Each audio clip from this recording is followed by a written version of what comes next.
Hi there, joining the Positive Think Tank group.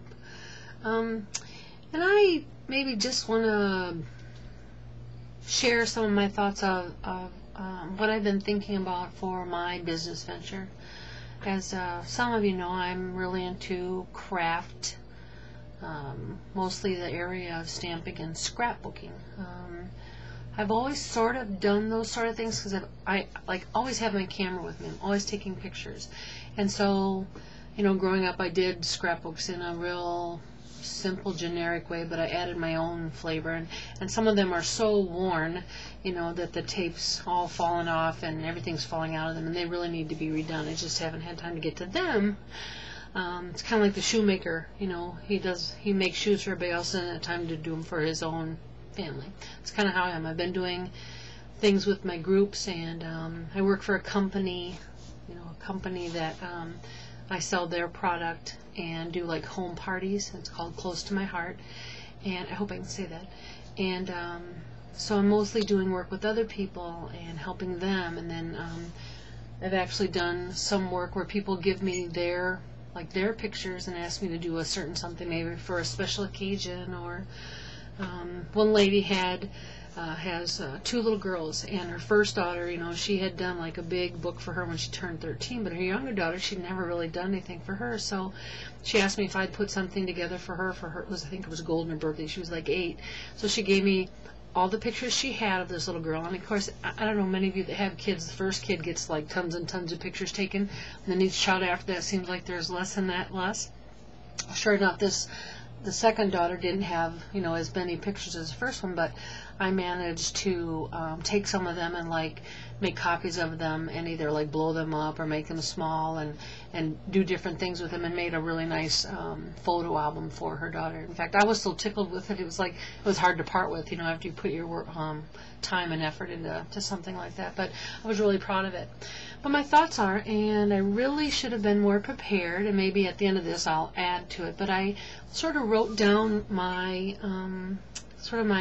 my business plan, kind of an agenda, where I was thinking I was heading with this. But the main idea is that, what do most people do with their pictures? Of course, now it's a little different with the digital camera, and even that's a hard thing, because I'm finding that I don't get my pictures back as quickly. I end up putting them on the computer, and then that's as far as I get. They're on a CD or they're downloaded, and saved somewhere, but I never get that hard copy of them as often anymore. I don't like to print them off on my own computer because it takes so much ink, and it's so much cheaper just going to Walmart and having them done, but that takes time. So I'm kind of getting a little behind. But in the olden days, when you took your roll of film somewhere, sent it in, you got your pictures back, you showed everybody, and then they went in a box. They went in a drawer. They went under the bed in a shoebox. They just piled up in places. Not many people are really good about putting them somewhere, putting them in a book, putting them in even a little folder. So nothing gets done with them, and people don't get to see them. They don't get to talk about the memories. And then 50 years later, when someone's either moving on, or they've passed away and someone else is going through the stuff, here's all these pictures that people don't even know who these people are, what the events were, because no one took the time in these really wonderful memories to record them. So here's another one of those things where journaling, is so important. Maybe not today for your own self, but for down the road, or for those people that loved you, that wanted to, like grandmas, here when they were, younger, they could have shared about what they were feeling that day, or when a mom, their first child, and they take pictures of the babies, and they could have been, after the fact, writing down some of their thoughts about their first child, their third child, what they did that day when they first took the first step.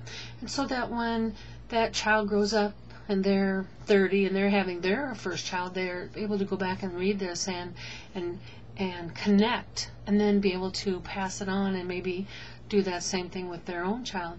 So it's about connecting and being connected, and memories are so important. And I know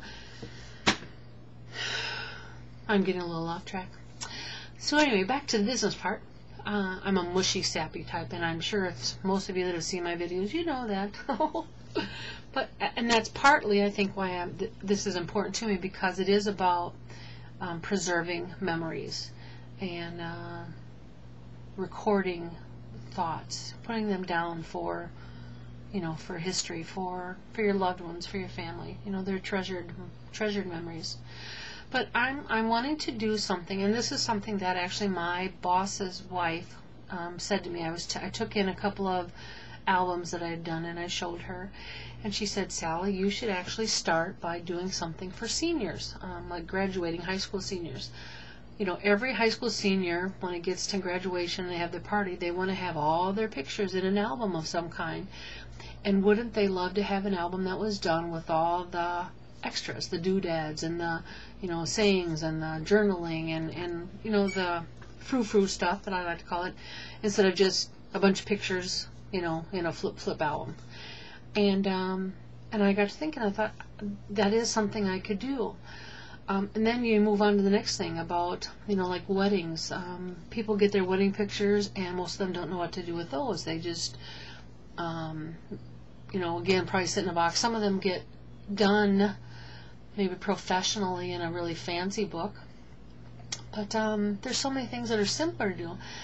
But the hard part is to know how to charge, and making it cost effective, especially if you're going to do a lot of them. Because paper is expensive, the fancy papers, all the extra things are expensive. Time, and it does take time to do something like that well. So, I don't know if I could do an album in, depending on how many pictures, you'd have to limit it. I know I'm just kind of brainstorming here and feeding you stuff so that maybe you can come back to me and say, well, have you thought about this, or have you thought about that? So I'm just mostly rambling here now, but I want to do something where I'm sort of working by myself. I work best by myself. I like working with people. I love people, and if you saw my favorite things video, that is probably one of my favorite things, is to be with people. But when I'm really working, I find it easiest to work pretty much on my own. In fact, when I have my scrapbook group, it's hard for me to do any of my own things there with the people around me, because I can't get into that zone, and that is what I do. So instead, I'm just there helping other people or working with them or doing, putsy stuff. But when it comes to really doing my own thing, I just like to have, my own big space, and I, got some kind of music on, and I can just get lost in what I'm doing. And I can sit for, 5, 6, 8 hours, and all of a sudden go, wow, what time is it? And I'm still here, and you can't hardly get up out of your chair because you've been there forever. But I'm just wondering how valid that, would be. And is it something where I could do it long term? Would I get bored with it? Would it become a chore and then not something that I really enjoyed? Is it something I could do and incorporate, with something else? Maybe with the stamping part, where I can just make a packet of cards, 8, 10, 12 cards with some kind of matching envelopes, which some of you have seen the envelopes. Actually, my brother does those envelopes, and we're trying to think about working this together and putting them together in small packets and maybe selling them. And, wouldn't we all love to have our own little storefront? But then I know there's the overhead. Unless, Karen, you invite me down to that coffee shop that you and Christy are going to have, and then I can sell my stuff out of your store. I could share that in the overhead. I'm thinking this is a really good idea. And then, let's see, Lisa and Wendy, you guys can come down and, be managers and that kind of thing. And Nicole, you can take photos that go in my scrapbook. See, we got to find a place where we can all do this together. I'm liking it. So, anyway, those are my thoughts. I really would appreciate some positive feedback. And thank you, Lisa, for starting the group. I just figured out how to join. Sometimes this computer stuff is I go, but I found you. And anyway, just thanks for all of you being out there. Trying to kind of get back into it here, but I have a new baby in my house, so I'm kind of busy. Actually, it's been fun.